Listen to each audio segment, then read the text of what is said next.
नमस्कार, बहुत स्वागत है आप सभी का। Very good morning. News 18 India देख रहे हैं आप। सुबह के 7 बज चुके हैं। मैं हूं शिवांगी द्विवेदी आपके साथ। नमस्कार, बहुत स्वागत है आप सभी का। मैं हूं आपके साथ मोनिका ठाकुर। 7 बज चुके हैं। ठीक 1 घंटे के बाद आएंगे बिहार चुनाव के नतीजे। सुबह 8 बजे शुरू होगी काउंटिंग। सभी 243 सीटों पर वोटों की गिनती सुबह 8 बजे से शुरू होगी और सबसे पहले पोस्टल बैलेट की गिनती होगी, जिसके बाद न्यूज 18 इंडिया पर सबसे सटीक नतीजे आप देख सकते हैं, बिना रुके, बिना किसी रुकावट के, और सबसे सटीक सही नतीजे आप न्यूज 18 इंडिया पर देख सकते हैं। पोस्टल बैलेट की सबसे पहले गिनती होगी, जिसके बाद ईवीएम खोलेंगे तो 8:30 बजे तक इसे पूरा किया जाएगा और ठीक 1 घंटे बाद, यानी कि अभी 7 बज चुके हैं, 8 बजे से काउंटिंग शुरू हो जाएगी। 8:30 बजे तक सबसे पहले जो पोस्टल बैलेट खोलेंगे उसकी गिनती पूरी करके ईवीएम खोले जाएंगे। और देखिए, काउंटिंग से ठीक पहले आरजेडी की एमएलसी हैं सुनील सिंह, उनका एक भड़काऊ बयान सामने आया। उन्होंने कहा है कि गड़बड़ी हुई तो नेपाल बांग्लादेश जैसे हालात होंगे। तो आरजेडी के एमएलसी हैं, उनकी तरफ से ये विवादित और भड़काऊ बयान सामने आया है। और ये बयान देखिए वोटिंग की गिनती से ठीक पहले सामने आया, जहां पर काउंटिंग से पहले उन्होंने अधिकारियों को ही धमका डाला है। हम ये कहना चाहते हैं, अगर ऐसा करते हैं तो भाई आपको कल नेपाल, बांग्लादेश और श्रीलंका जैसा दृश्य बिहार के रोड पर देखने को मिलेगा। आप बेईमानी से बहुत दिन तक कार्य नहीं कर सकते हैं। वोट चोरी करके बहुत दिन तक आप गद्दी पर नहीं बैठ सकते हैं। और देखिए, ये बयान देख के आरजेडी के एमएलसी सुनील सिंह फंस भी गए हैं। ये भड़काऊ बयान देने के बाद में सुनील सिंह के खिलाफ पटना साइबर थाने में एफआईआर दर्ज की गई है।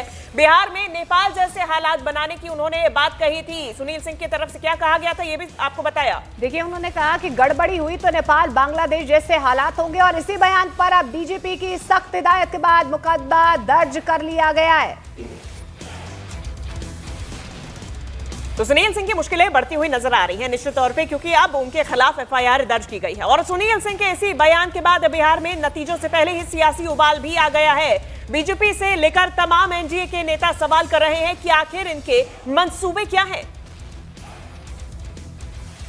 ये लोग अराजकता का माहौल और ये चिंता का विषय है। जब देश की बड़ी पार्टी, हमारे प्रदेश की विपक्षी बड़ी पार्टियां जब इस तरीके के बयान देकर लोगों को उकसाने का प्रयास करें, यह मान के चलिए कि ये लोग इसका मतलब हार हो रही है ये जान रहे हैं और किसी ना किसी तरीके से ये लोग संदेश देने का प्रयास कर रहे हैं कि लोगों में एक अराजकता का माहौल तैयार हो। जंगल राज के पाठशाला में पढ़ने वाले लोग अराजकता का वातावरण बनाने का जो ज्ञान प्राप्त किए हैं और अब वो अराजकता गुंडा राज में तब्दील करने का ये लोग तैयारी कर रहा है। लेकिन शायद ये भूल गया कि बिहार की जनता शांति चाहती है, विकास के रफ्तार के साथ खड़ी है। जो अराजकता और गुंडा राज स्थापित करना चाहेगा, चुनाव आयोग जिस पवित्रता और पारदर्शिता से चुनाव कराया है, इनको भी सबक सिखाएगा। बिहार में शांति चाहिए, ये लोकतंत्र का महापर्व है और लोकतंत्र के महापर्व की पवित्रता, शुद्धता और सामाजिक सौहार्द के साथ मनाना चाहिए। हम तो अपील करेंगे इस तरह के अराजकता के मानसिकता के वाले लोगों को कि लोकतंत्र में आपका विश्वास है तो उन्माद पैदा करने का खेल बंद करिए। जनता मालिक है, जो जनादेश देता है उसको स्वीकार करिए। ऐसे बयान देने वाले के ऊपर पहले तो कार्रवाई करनी चाहिए। और हमारे यहाँ इलेक्शन ऑब्जर्वर से लेकर हर लोग रहते हैं और बीच में भी इन लोगों को गलतफहमी है कि किसी ने जिता दिया। आपको जनता आपकी करनी के चलते आपको रिजेक्ट बार बार कर रहा है।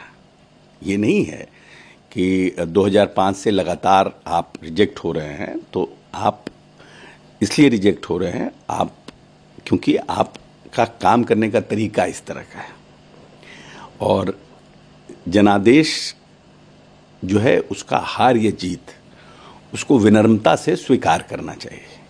जनता का जो भी जनादेश होगा उसको आप विनम्रता से स्वीकार करिए और ये आप मैसेज देना चाह रहे हैं इस तरह का अफसरों को डराने का, नेपाल जैसे हालात, इस तरह की भाषा और इस तरह का उदंडता और भाषा का प्रयोग ये आरजेडी के लोग ही करते हैं, इसीलिए जनता इनको बार बार रिजेक्ट करती है। तो चुनावी नतीजे ये तय करेंगे कि जनता किसका साथ देगी। हमारे तमाम रिपोर्टर्स जो है लगातार हमारे साथ बने हुए हैं, क्योंकि नॉन स्टॉप कवरेज आप न्यूज 18 इंडिया पर देख रहे हैं। सबसे सटीक, सबसे तेज और सबसे बेहतर एनालिसिस जो आप न्यूज 18 इंडिया पर देखेंगे। आप यूट्यूब पर भी हमें देख सकते हैं, स्मार्ट टीवी और कनेक्टेड टीवी पर भी देख सकते हैं। अरुण सिंह का मैं रुख कर लेती हूँ। लालू प्रसाद यादव के घर के बाहर से वो मौजूद है हमारे साथ। अरुण, 1 घंटे का वक्त है बस, क्या माहौल नजर आ रहा है? देखिए, पहले तो मैं आपको तस्वीर दिखाऊं, लालू प्रसाद यादव, राबड़ी देवी और तेजस्वी यादव जिस मकान में रहते हैं उसके ठीक सामने जो पोस्टर लगा है वो ये कह रहा है कि भारतवर्ष के होने वाले सबसे युवा मुख्यमंत्री को जन्मदिन की हार्दिक बधाई। और देखिए, तस्वीरों के जरिए उनके जो समर्थक हैं, जो उनके कार्यकर्ता हैं, वो लगातार ये कोशिश कर रहे हैं कि तेजस्वी यादव को भावी मुख्यमंत्री के रूप में पेश किया जाए। लेकिन अब ये दावे हैं, दावे 8 बजे के बाद टिकने वाले नहीं है, चाहे वो बीजेपी के हों, चाहे वो जेडी के हों, चाहे वो आरजेडी के हों। 8 बजे के बाद तो जो ईवीएम खुलेगी उसकी सच्चाई जनता के सामने आएगी। इस वक्त मैं सर्कुलर रोड पर हूं, जो 2 पूर्व मुख्यमंत्री लालू यादव और राबड़ी देवी का आवास है, और यहीं पर तेजस्वी यादव पूर्व उप मुख्यमंत्री भी रहते हैं, नेता विपक्ष जो हैं, और जो एक सड़क के फासले के बाद जाना चाहते हैं मुख्यमंत्री के आवास में। देखिए, कल महागठबंधन की बैठक हुई थी और जो बात आपने कही, सुनील सिंह एमएलसी हैं, उन्होंने इस तरह का बयान दिया जिससे कि बीजेपी ये कह रही है कि वो दंगा भड़काना चाहते हैं, वो लोगों को में आक्रोश पैदा करना चाहते हैं, सड़क पर लाने का बयान दे रहे हैं। उन्होंने शायद तेजस्वी यादव के उस बयान को नहीं सुना ध्यान से, जिसमें वो कह रहे हैं कि 18 तारीख को शपथ लेंगे आज जीतने के बाद, और 2 महीने के अंदर पूरे बिहार के अपराधी जेल में होंगे। जाहिर सी बात है, तेजस्वी यादव ये चाहते हैं कि जो एक बीजेपी लगातार उनके ऊपर, लालू यादव के राज पर, राबड़ी देवी के राज पर एक जंगल की बात लगातार करते रहते हैं, उससे छुटकारा पाएं और एक नए बिहार की बात करें। इसलिए तेजस्वी यादव के बयान पर एक तरह से पानी फेरते हुए सुनील सिंह, उनके खुद के एमएलसी, नजर आ रहे हैं। बिल्कुल अरुण, हम लौटेंगे।